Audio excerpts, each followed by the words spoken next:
Hey everyone, it's me Victoria, and today I'm going to be making a Blender tutorial. So, first of all, there's this awesome setup here. Well, of course y'all need to install Blender, which you need to search up blender.org/download, or just blender.org, and then go into the download section. And as you can see, I only have Blender 2.92, but you can download the latest version.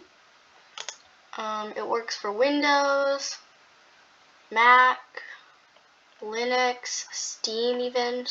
There's a bunch of source codes.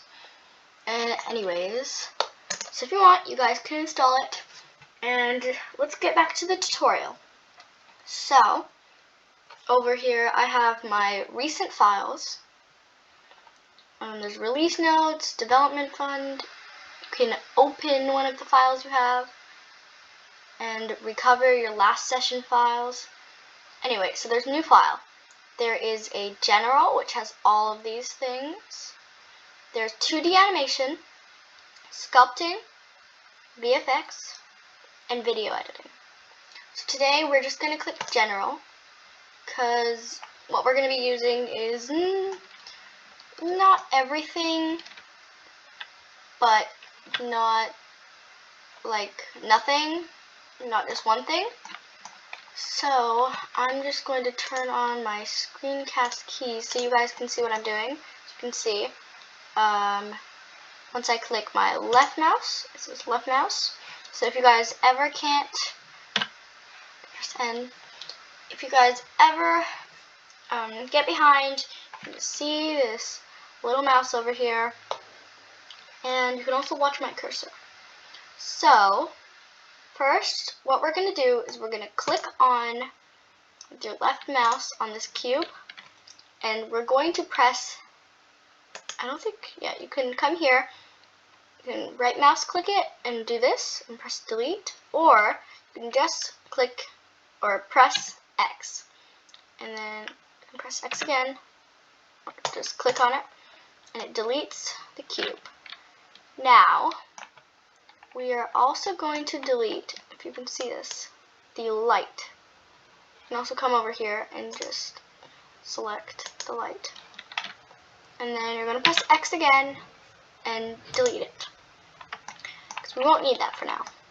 Now what you're going to do is you can either come over here, select add, hover over mesh, and select the UV sphere, or, I'm just going to delete that, or you can press, look in the corner for this one, hold shift and A, and then you can go, again, hover over mesh, and get a UV sphere. So, what I'm going to be making is just a simple multicolored ball today. And so first what we're going to do is we're going to, of course, select the sphere, go into this tool. It looks like a wrench. It is the modifier properties, and you're going to click here and drag your mouse or hover over subdivision surface and then click it. I'm going to set the levels viewport to 2, because that looks right enough, and then you can click the sphere, right click it, and shade smooth so that it doesn't look all that. See over here there's like a bunch of lines and cubes. Well, we don't want that. We want it to look nice and smooth. Now what we're going to do is either we can come over here, there's a bunch of different settings. We can select the move settings, and then you can just drag this up to move it. We're going to just press Ctrl Z to redo that. Or, you can still have these on, but you can go G, hold G, or click G, Z, and then pull it up. So it's just above. If you want, you can come over here and click on Y, or if you want the shortcut, you can go to your number pad, which I know some people don't have, but if you have it, you can go to your number pad and click number 1. Now we're going to shift to move our camera down, or our lookout or viewport place down, and then we're going to pull it to just about touching that red line, because that's where we're going to have our floor or our plane. So now we're going to make our plane. So again, Shift A or the add menu, mesh, and then plane object. So now what we're going to do is we're going to come here, it's a bit harder with this one, and scale it, but not on a specific axis, just scale it. Or you can just press S and scale it up quite a bit. You can also, if it's easier, just go S and then write 10, 10, and then you have a big enough plane. Now we're going to make nice walls here. So here's Vertex Select. So these are the vertex. And then there's Edge Select, which you can get by either clicking or pressing 2. And where you select the edges. And then there's Face Select, with number 3. You can select the whole face. This only has one face, so. And of course, to get into edit mode, I'm just going to turn the scale thing off. Not coming off. Okay, sorry about that. We'll just do that for now. And you can press Tab on your keyboard, or come over here and select edit mode. Now what you're going to do is you're going to go into Edge Select mode and select this edge. We're going to be looking at it from here. So we're going to select this edge, press G, Z. Oh, nope. We're going to press E to extrude and Z to have it go up on the Z axis. And then we're going to select this edge and we're going to press E, Z, and also move it. It's okay if it's not exactly equal, because we won't be able to see it. It will only be down here. And you can also scale it up a bit more,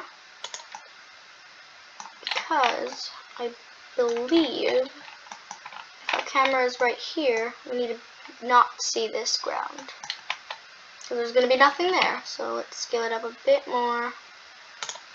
And there we go. So next we can, first of all, we can click this little arrow and select apply, which you can also do Ctrl A and apply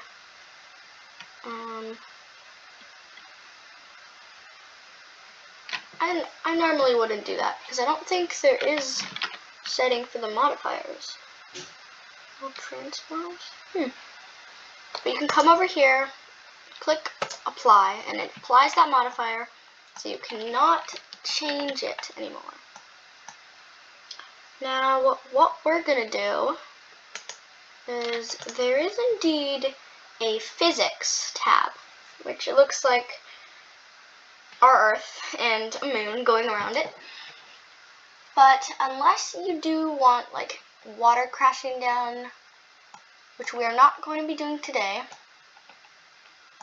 we are actually going to be pressing the cloth. So what we're going to do is we're going to pull it up, and I don't think there's too many settings we need to change.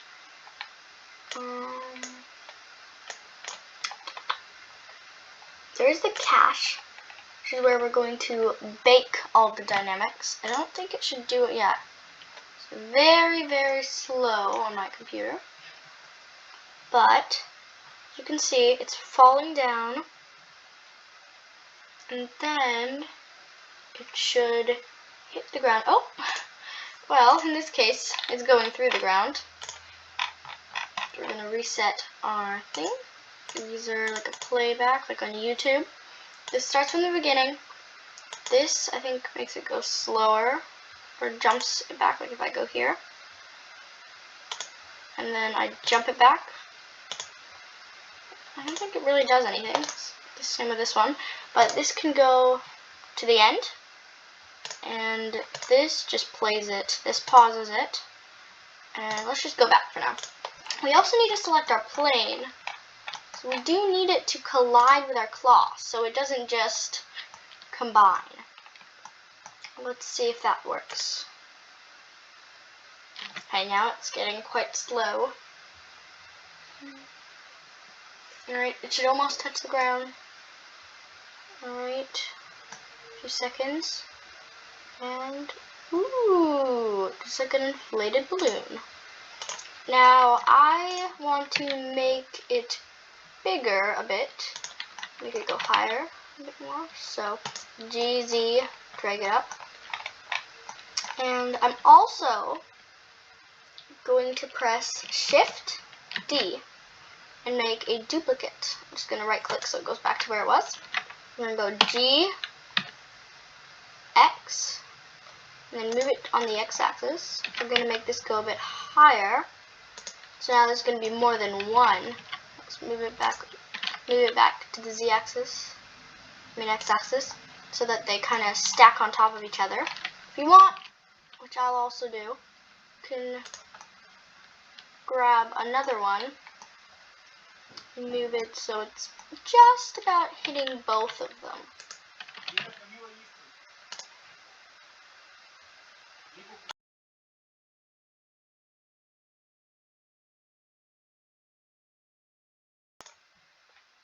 Alright, so let's see how that looks. It's going to be a bit glitchy on my computer, but it should indeed work. So as you can see, they're all falling, and then should start to flop like balloons. I mean, if you can even call them that. Alright.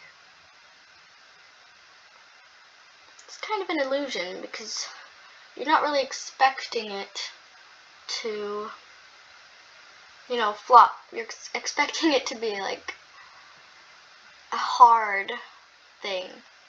Alright, so the rest of them drop. And I don't think it's going to inflate up again.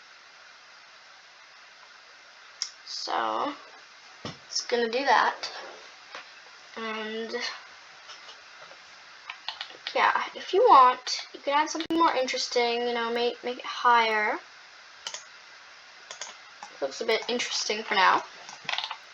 But I am just going to click on this one, hold Shift, you can see over here, click on the next one, and hold Shift again, keep holding Shift, and click the next one. Now, you can move all three at the same time, just like that. And move it a bit higher. Hopefully my computer doesn't die, but yeah, so we could have the camera around here, which what we're going to do is we're going to hold Control, Alt, and numpad 0. Normal 0 won't work. And we can snap the camera to our view. So now we can skip by, oh, that doesn't look right. That doesn't look right at all. Oh no. What happened? Okay, that's bad. That was not supposed to happen.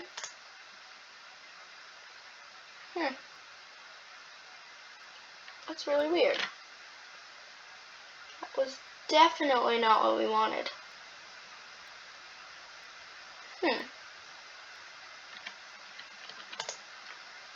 That is really weird. Oh, whoops. Changed the view. That's alright. We're going to delete this one and do this one and duplicate this one, because that definitely wasn't supposed to happen.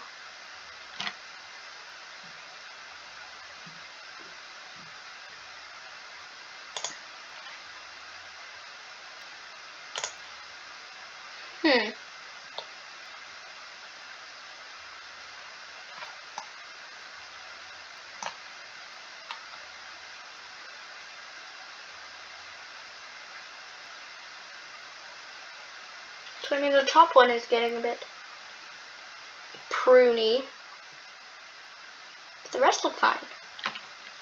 So I think it was just a little mistake. So it crumbles.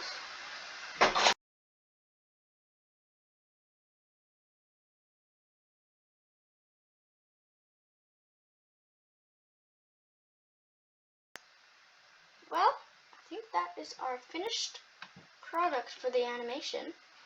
And oop, we forgot to check it from our camera angle, so you can click that. It should show. Now, I don't really like where the camera is, so we're going to press N, and press again, and go, so there's Item, Tool, View, and then Screencast keys. You need a special thing to get it, but you're going to go on View Lock, and say lock camera to view. So now you can like look down. Oh, whoops. You can look down more if you want and see it. You can see everything fall nicely now. You can even make them even go higher, or just make the base go lower. Okay, now remember to uncheck it off, or your camera is going to move right where you're looking, which is what we definitely don't want. Now it looks like the animation ends at about, say, 125. So over here it says start 1 and end 250. I'm going to change end 250 to end 125. Did you guys see that? My 0 was like wiggling kind of. Okay, it's not wiggling. It's not wiggling. Is it wiggling? Still? Okay, that was really weird. So now, because we don't want to lose any of our progress, we're going to come over here to File, and we're going to click Save As. Or if you want, you can just go Control S. And we're going to go to wherever you want to save it, and save it as whatever you want to name it. Like, I'm going to name it Cloth Balls. And you can go in and, of course, name your project Cloth Balls. If you want, you can also make a folder inside for the result. And yeah, I'm also gonna make the PNG result and like a not PNG result. So we're going to save the Blender file. So now our files will be saved, which is great because we don't want to lose everything. Oh no, is Blender gonna shut down for me? I hope it's not. Oh, I'm scared. Okay.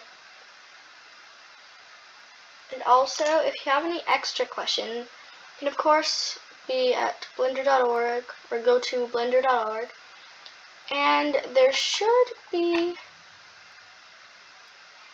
a place where you can have the instructions. Tutorials. There's a bunch of tutorials that you can also see. And YouTube is a great place to find tutorials. And maybe soon you'll be making animations like me. Like some of the stuff that I made, like say this one. I made it using I made it using Blender. An awesome tutorial by Inferno Arts. He makes a lot of Tetris stuff and other stuff. Anyways, back to Blender. Looks like it has saved. And now we're going to start the awesome coloring. So we are going to make it look, these balls look really, really pretty. Or these spheres. So we're going to go, there's a bunch of different sections here. we're going to go to shading.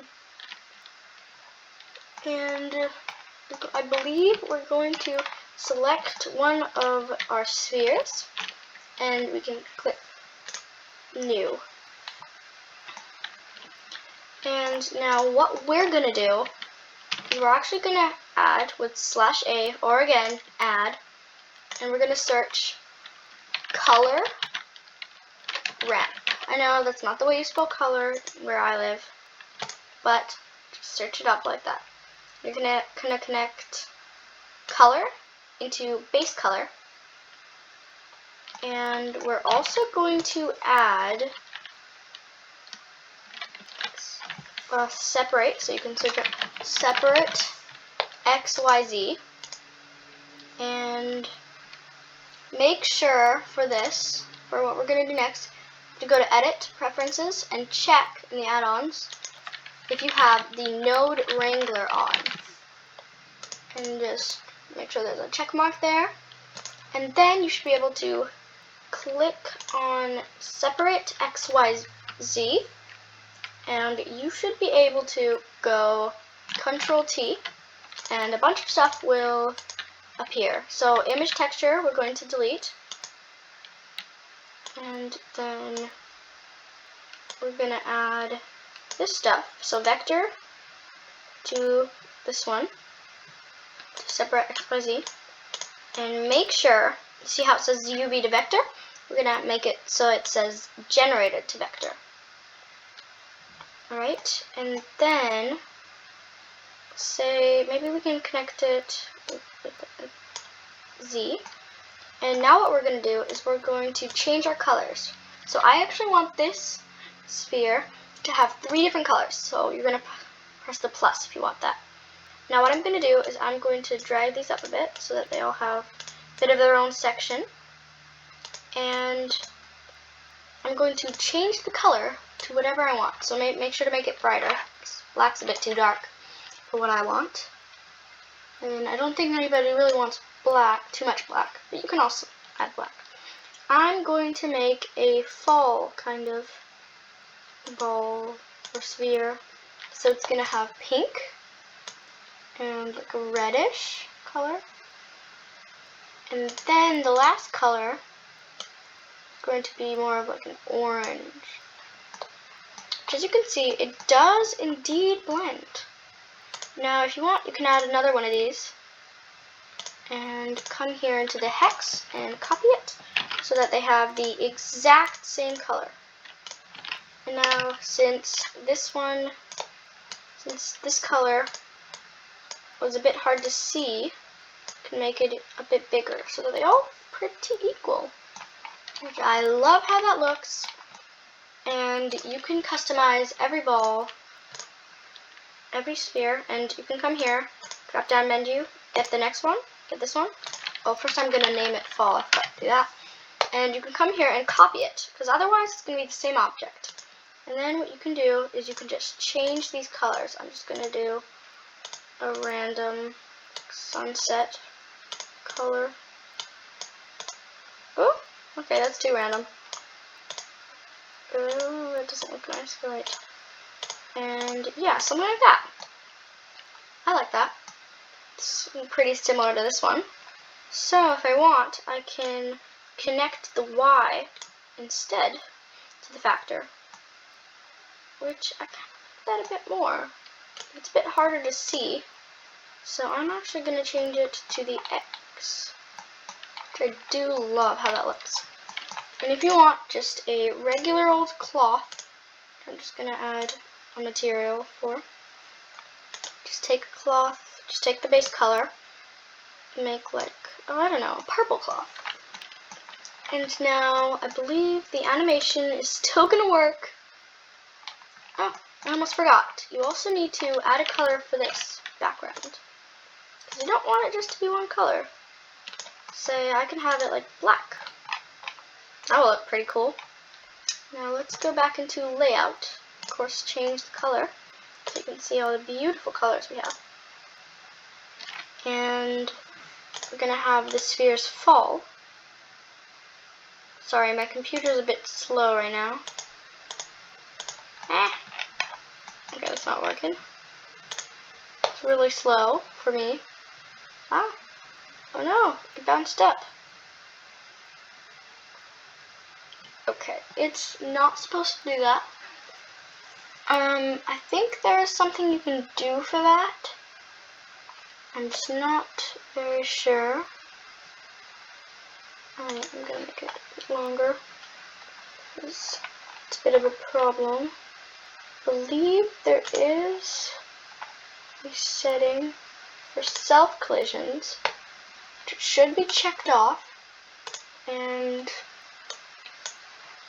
it should be working. I don't know why it glitched for me. There we go, it's working now.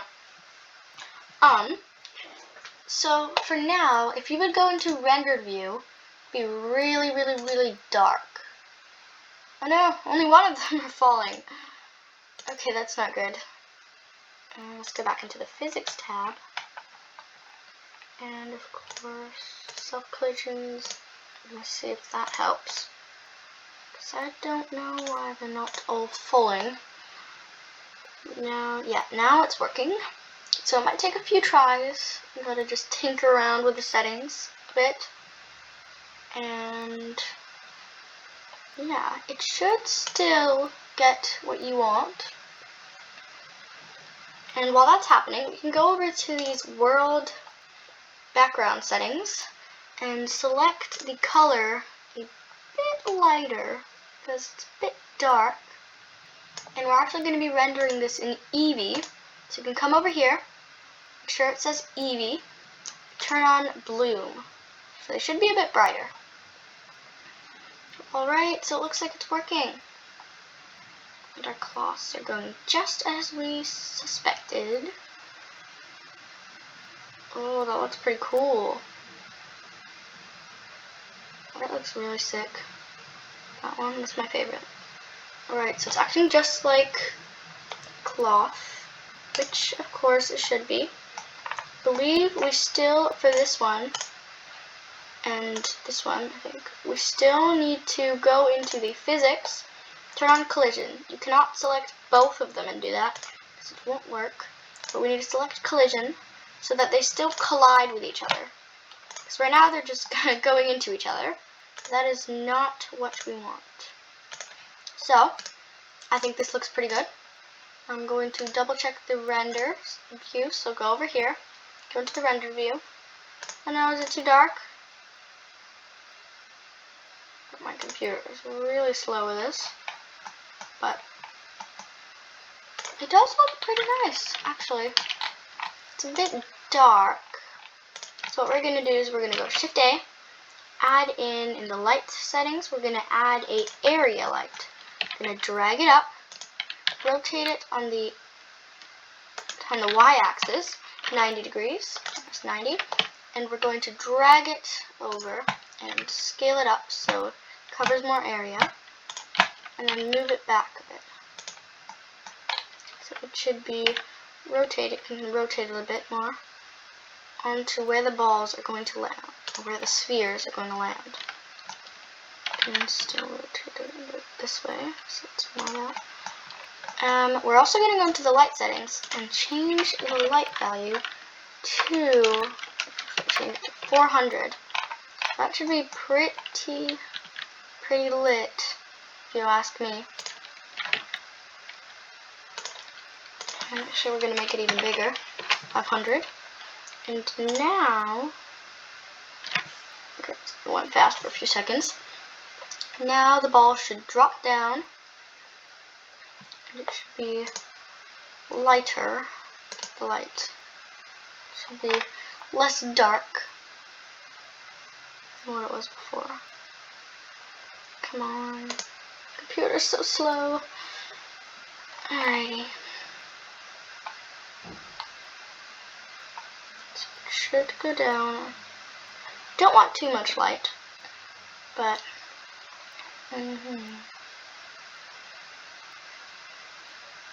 it's taking a bit long, I know.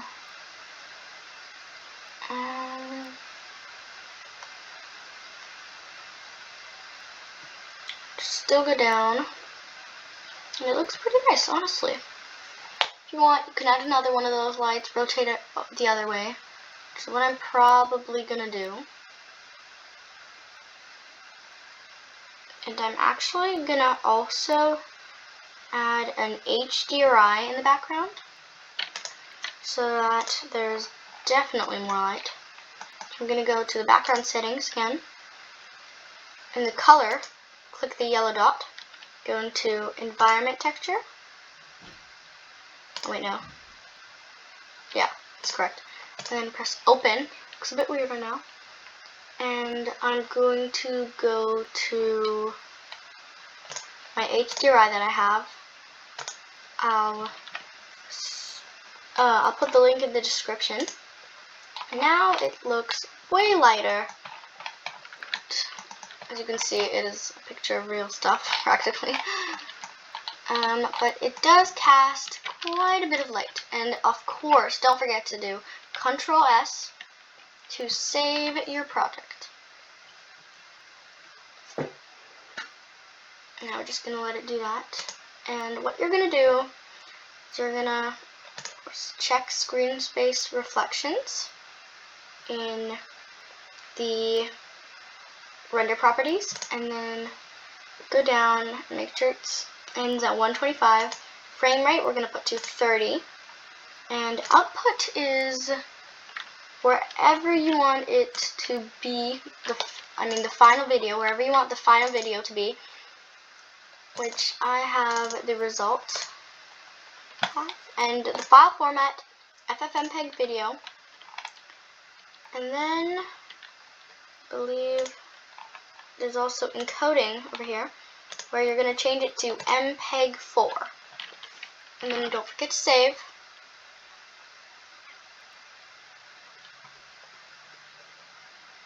This takes a little while for me to save. And yeah, now all you have to do is go up here where it says render and go render animation.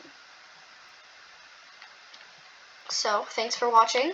I hope you guys enjoyed this video. It's a bit long, but if you guys want this pretty cool animation, thanks for watching. I'm going to play the animation now.